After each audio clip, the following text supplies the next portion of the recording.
ஒரு உறவிலே பேசுவது ஏன் அவசியம் என்று யோசிக்கிற போது, முதலாவது பொதுவாகவே சகோதரிகள் தாங்கள் பேசுவதையும் அல்லது தாங்கள் பேசுவதை கேட்பதையும் தான் காதலாக உணர்கிறதாக உறவியல் ஆய்வாளர்கள் சொல்லுகிறார். இந்த குடும்ப நல பேச்சாளர்களை பொறுத்த வரைக்கும் இவருடைய ஆய்விலே ஒரு உண்மை தெரிகிறது. பொதுவாகவே இயல்பாக பெண்கள் பேசுவதையும் கேட்பதையும் தாங்கள் அதிகம் நேசிக்கப்படுகிறதாக நம்புகிறார்.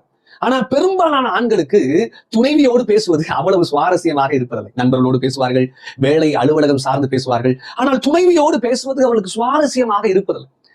ஒன்றை புரிந்து கொள்ளுங்க. நீங்க நல்லா பாருங்களேன், இளைஞர்கள் காதலிக்கிற போதெல்லாம் அதே ஆண்கள் காதலித்து திருமணம் முடித்த மனைவிகள் கூட சொல்லுவாங்க, காதலிக்கும் போது அவ்வளவு பேசினாரு, ஆனா திருமணத்துக்கு பின்பு அவ்வளவும் பேசுவதில்லை என்று சொல்கிறார்.